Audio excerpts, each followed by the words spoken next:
Well, back in the 1950s, when Mendip caving got going in full strength after the war, travel was quite difficult, and people decided the best thing was to camp on Mendip. But camping being a bit cold, wet in the winter, a series of caving huts, crude hostels, were built so that cavers could spend the weekend at their hobby, using carbide lamps, cardboard helmets, old boiler suits, ex-army equipment, and naturally after the caving they wanted to go somewhere to get warm and comfortable. And just up the road was the Hunters Lodge Inn, and it became the centre, particularly on Saturday nights, of gatherings of cavers from various clubs. And a singing tradition grew up, and it wasn't long before the songs were being written almost every week. And some of these songs have been written down, but they're gradually getting forgotten. None of the younger people have ever heard them being sung properly, and perhaps it's time to record some of the best of it and try and put it in a museum, as it were, so that this traditional folk music is not lost. Lodge at Pretty and learned what being a caver really meant. We came to a boulder painted round, the sign on it was upside down, singing Boulder, crunch on me, Boulder, crunch on me. The leader said with a puzzled frown, that weren't there the last time down, singing Boulder, crunch on me, Boulder, crunch on me. I joined a newly formed club. Well, I believe the first version of Boulder Have a Crunch actually referred to Taggart's Hole, which was a dig with rather a lot of loose boulders, and it went something like this. Of all the caves on Mendip's face, Tankards takes the pride of place, singing Boulder have a crunch on me, Boulder have a crunch on me. Then they came to a boulder painted red, and his sign on that said mind your head, singing Boulder have a crunch on me, Boulder have a crunch on me. And they came to a boulder painted green, the sign on that was most obscene, singing Boulder have a crunch on me, Boulder have a crunch on me. And they came to a boulder painted blue, the sign on that said Lauders through, singing Boulder have a crunch on me, Boulder have a crunch on me. Then they came to a boulder looking lost, the sign on that said Bugger Frag Frost, singing Boulder have a crunch on me, Boulder have a crunch on me. And they came to a boulder painted yellow, the sign on that said Frost Fine Fellow, singing Boulder have a crunch on me, Boulder have a crunch on me. Then they came to a boulder painted black, they took one look and they all turned back, singing Boulder have a crunch on me, Boulder have a crunch on me. As you get towards the end of your caving career, your mind goes back 60 years and you try to become a speleo historian. And one of the things that really strikes me when we first came to Mendip was how cavers and indeed other people could sing. And it is a fact, the songs that cavers made up and sang in Hunters Lodge in the 60s were recorded as one of the last examples of true English folk music, because it was made for the people and by the people. And I know the words have been written down and someone has written the music down, but the only way that people will pick up a song and repeat it is when they hear it sung. So what I'm trying to do is get as many people that remember the songs as possible to record them so we can put them on YouTube or somewhere like that, so that people could hear them, learn them and sing them the way that they were sung. And I'm just going to give a couple of examples now. I'm not the best of singers, but this is a typical one that tells you how they made it about people in the pub at the time. And that was some verses to Old Me Cavers. Old Me Cavers, Old Me Cavers, Old Me Cavers so sublime, out of caverns into taverns where we booze till closing time. See Bob Bike, a master caver, down to Goff's cave he did go. As a caver, few are braver, leading Ouija's down below. See Mike Thompson, master caver, bought a house on Pretty Green, gave up caving to sell the Ouija's, cups of tea and Mendip greens. And someone will come up with another verse next week. Probably the other verses are forgotten. Well, I started going to the Hunters about 1953, and my recollection of the singing, it always started on a Saturday night, quite early, not sort of 10 o'clock, 7 o'clock in the evening we started, and it went on all evening. I mean, basically, there were 3 to 4 guiding lights. These were ex-choir boys from Bristol Cathedral School, and I could name them. There was Mo Marriott, Kanji King, Pete Franklin, someone else I can't remember, but that's how it all started. And the singing went round, everybody sort of began, they all started to know the songs. Everybody actually got together, and it was taken in turns. Somebody would start a song and then it would go on. They even used to stand on the table.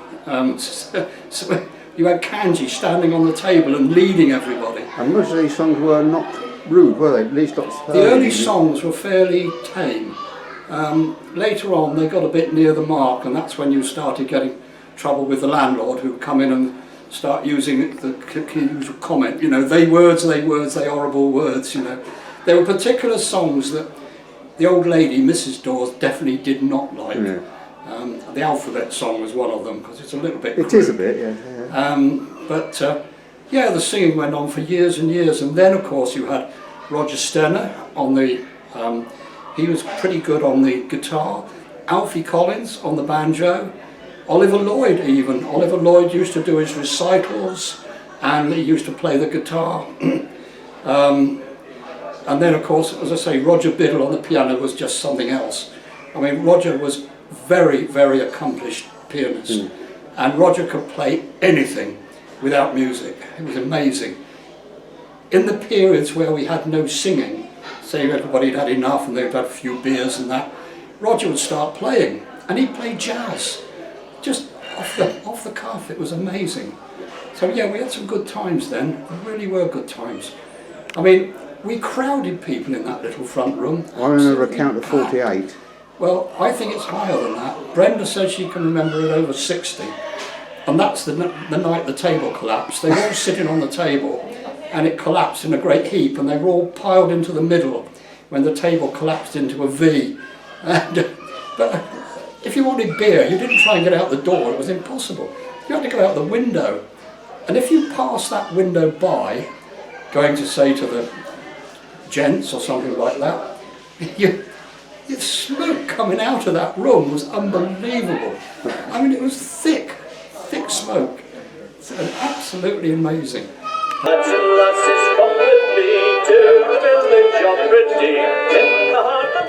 Beer and song is a huge part of caving on the Mendips. Since Victorian times, cavers have toasted their latest finds with local ale and noisy ballads. And more than most, this group have something to sing about. So big is their breakthrough that even the boffins from the British Museum are boggle-eyed. I think the last time we might have had a cave of this importance could have been 100, 150 years ago. I think if anything I take from the discovery and hearing the information from Roger and Andy is just the power, the inspirational power that this material has is astonishing. If it hadn't have been for the boot and mouth, perhaps they... So the cavers are in seventh heaven. A brand new cave means a new song and more beer. Oh, when they passed the hanging death, young Tangent went off looking. He shouted back, I found some bones, it must be from Jackie's cooking. What shall we do, shall we have? And if you want to find out more about Tony, Estelle, Tangent and the rest of the Mendip crew, go to our website at bbc.co.uk/inside out.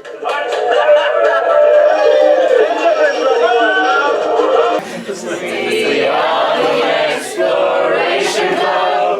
We run around from pub to pub. To die of thirst we have no fear, as long as we have lots of beer. So raise your foaming tankards high and drink them down till they are dry. We are the Exploration Club. We run around from pub to pub. If you hear a tally-ho in the middle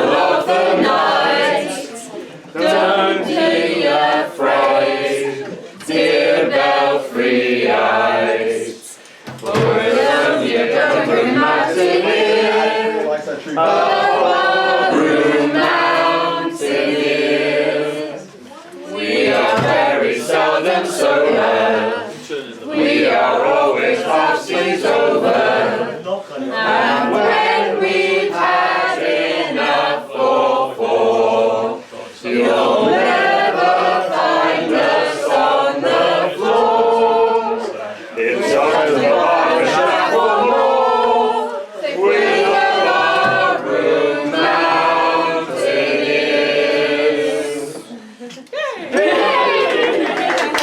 Well, the Wessex Cave Club song is a parody of a First World War trenches ballad called We Are Fred Carno's Army, which actually goes to a hymn tune.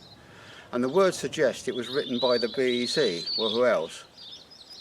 We are the Wessex Cave Club, no bloody use are we. We have a glass of cider and then we have to pee. And when we're down in Swildens and haven't got a light, we stand above the 40, all petrified with fright. The BEC, they help us through every pitch and squeeze. We like the way they do it with such consummate ease. And when we are much better at caving, we agree. It is our one ambition to stuff the BEC. But the song, nevertheless, the song got adopted by the Wessex and they started writing their own verses to it. By Frank Frost we were mastered, our leader was Frank Frost. Although he was a bastard, without him we were lost. His wisdom flowed eternal, he knew just what to write, and filled the Wessex Journal with malice, hate and spite. They hold committee meetings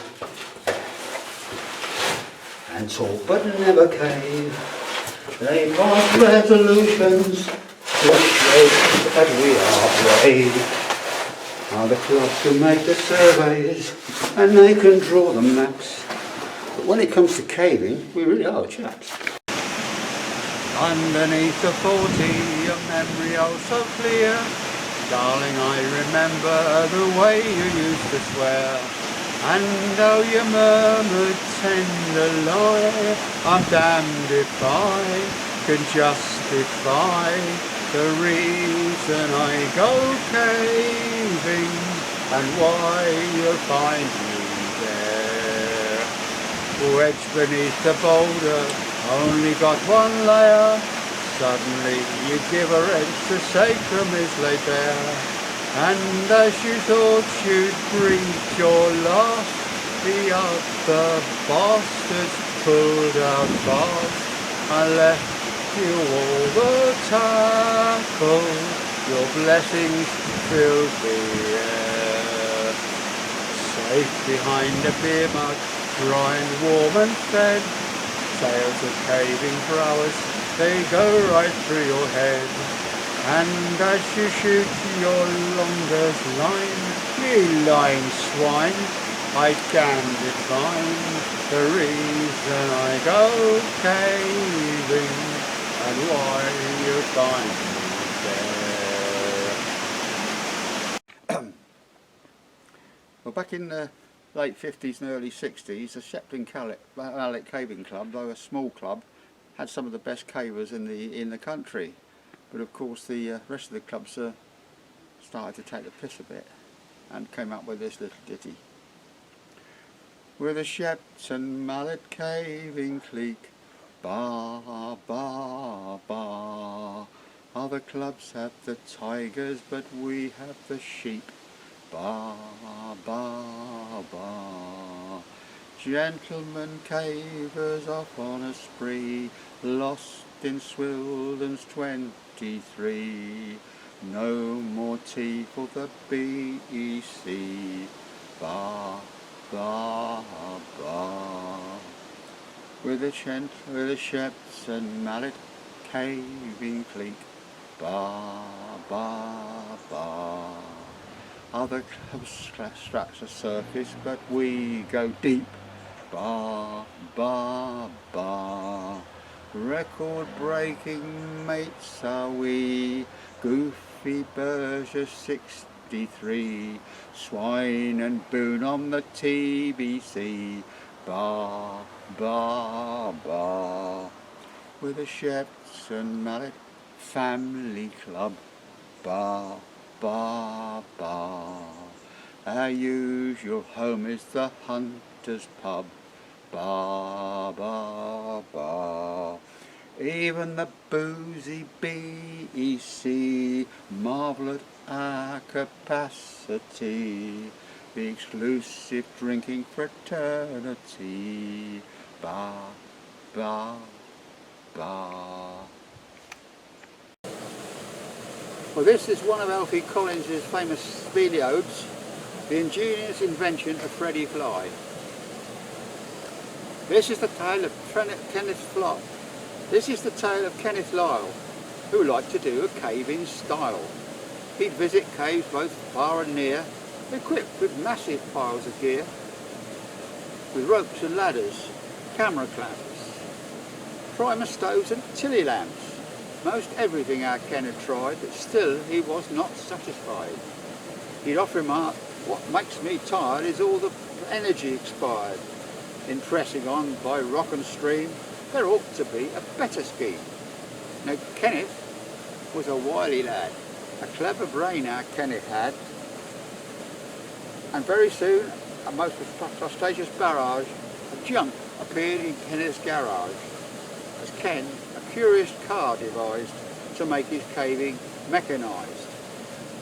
One day outside the hunter's din appeared a terrifying din, and as down the pretty road appeared a vehicle most exceeding weird.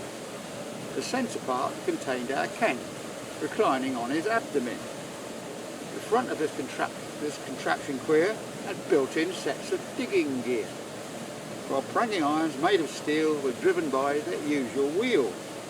4 brackets held the engine in, a Dougie flat 350 twin, and Kenneth said that at the rear he'd strapped a kilderkin of beer. Or down the chassis on a board, a cunning mass of pipes ensured that petrol, oil, water, beer, each went to its allotted quarter. Ah well, said Ken, I'll be away. I've got a lot to do today. But try to save some stew for me.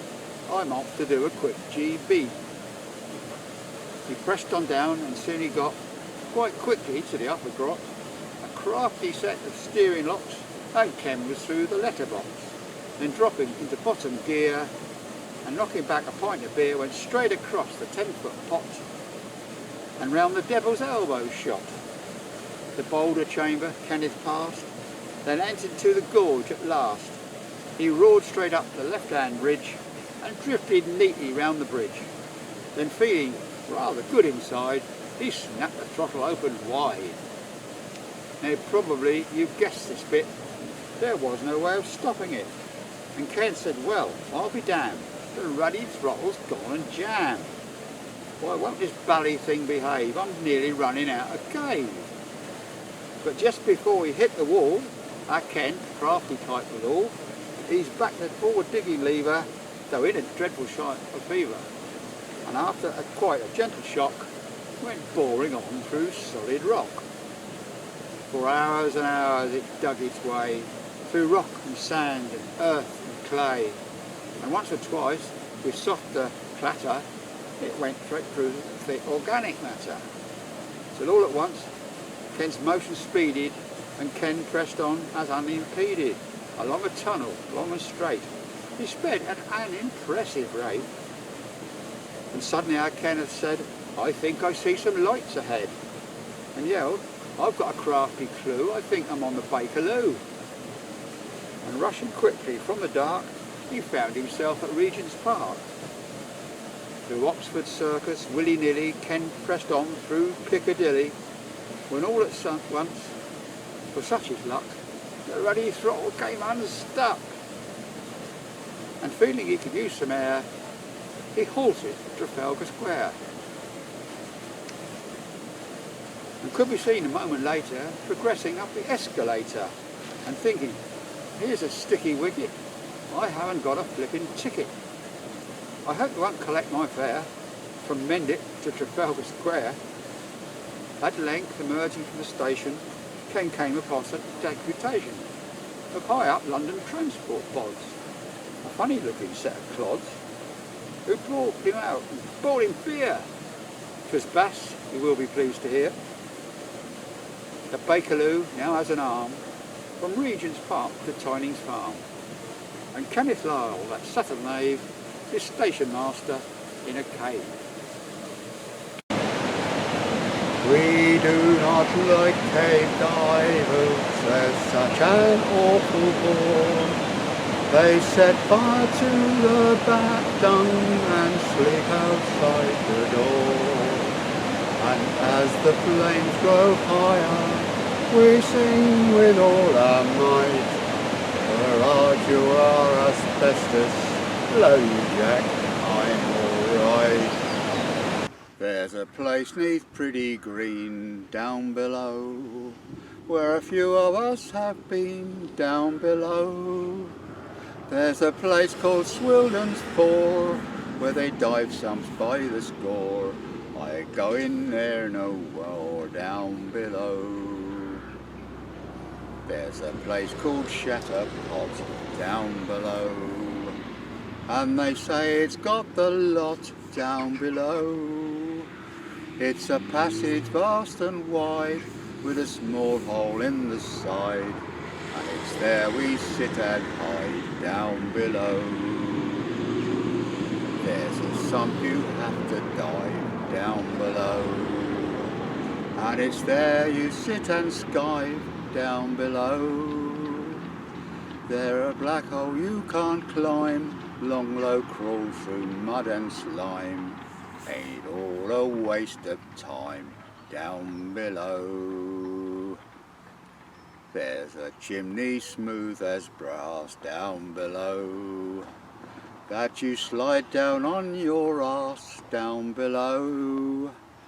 You can climb it very well if you've legs like OCL, but for me it's bloody hell down below. There's a sump you have to bail down below, with a leaky canvas pail down below, and your efforts are in vain, 'cause for every drop you drain, twice as much flows back again down below. Well, this is a song written by a Wessex man. Most of them were written by the BEC, and this is about a dig at Tankard's Hole in the late 1950s. Last summer a dig was started by some bods from the other club, in a shake hole by the roadside, not a mile from the Hunter's pub. With occasional draughts of cider, the diggers soon had piled a heap, to the envy of the Ouija's and the puzzlement of the sheep. Ain't gonna need this cave no longer, ain't gonna need that cave no more, with its stalactites on the ceiling and its stalagmites on the floor. Ain't gonna bang that squeeze no longer, ain't gonna force that choke no more, for a Tankard's Hole is going, and it's going to beat them all. You can, at the entrance it was narrow, so there was no need to shore, but further down it's ample, quite 10 feet by 64. It was tedious to climb the pitches and a risk that golf to jump, so we built an elevator from the first pitch to the sump. Ain't gonna need that cave no longer, ain't gonna need that cave no more, with its stalactites on the ceiling and its stalagmites on the floor. Ain't gonna bang that squeeze no longer, ain't gonna force that choke no more, for a Tankard's Hole is going, and it's going to beat them all. You can keep your Morton's, you can keep your Trapman's Temple and your Devil's Elbow too, your Morton's Pot with Stemples and your Cuthbert's entrance queue, for a Tankard's Hole is going steadily down the drip, taking Swildon's as a feeder and St Cuthbert's as a drip. Well done! Perfect timing for us to go down the hole. Well, from the BEC book, Alfie Collins's Speleo 2, The Luminous Legend of Sammy Smail.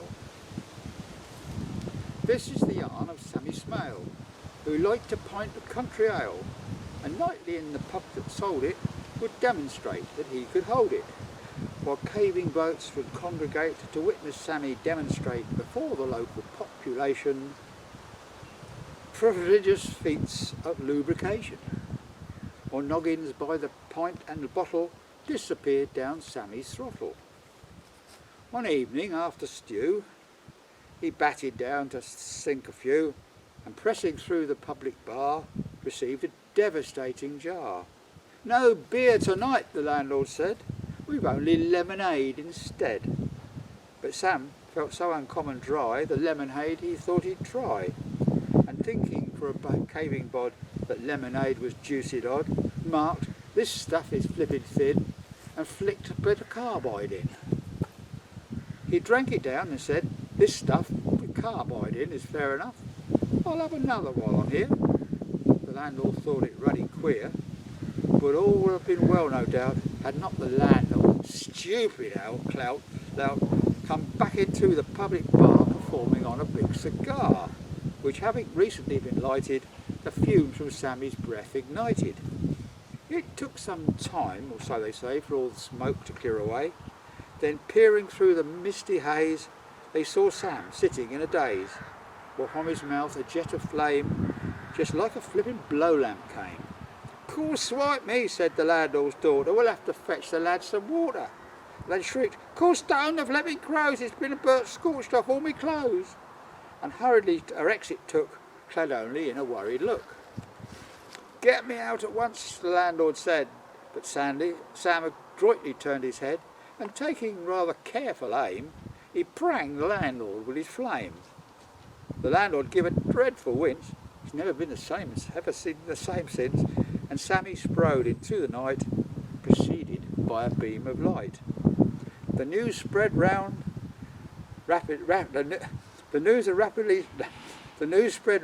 around, and Sam was hustled underground. A large reflector made of tin they fixed to Sammy's blasted chin, and now he stands around by hour, an emanated lamp, high power, while speleos their batteries save, while pressing forward round the cave. One day as I was walking over Mendip's sunny face, I came upon a village green, a quiet kind of place.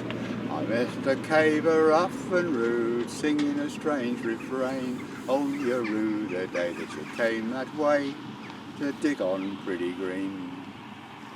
Well, the entrance is circular, it's a 10-foot concrete pot.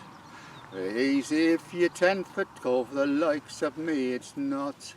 There's a nail hole halfway down, me boys, only it can't be seen. Oh, you're rude the day that you came that way to dig on Pretty Green. Well, the dig was started in '59 by a fella called Hanwell James, who had a reputation, boys, for playing peculiar games. We dug it 4 times over, boys, the language was obscene. Oh, you rue the day you came that way to dig on Pretty Green.